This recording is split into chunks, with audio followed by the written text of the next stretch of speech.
Good morning mga kasuki. Tinanghali na naman ang gising. Kasi kagabi birthday ng anak ko. So gabi na malakas pa yung music, hindi ako makatulog.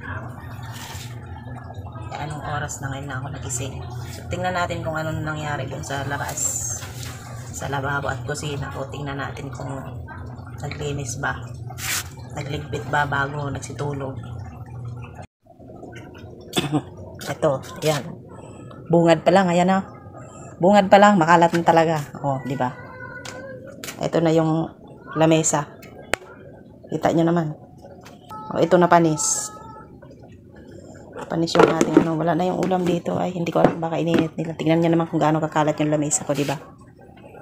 Baho nito, oh, panis. Oh, ang kalat, pati doon sa may lababo. Oh, yung mga upuan. Hindi mo na malaman kung saan napunta dito. Yung upuan na yan dito nakalagay. Tingnan mo, lanisita na nandito. So, ayan. Ang dami kong ligpitin. Lalo na dito sa lababo ko. Ayan. Ang daming hugasin. Hindi naghugas. Nagsitulog lang. Hindi naghugas. Ito yung natirang ulam namin.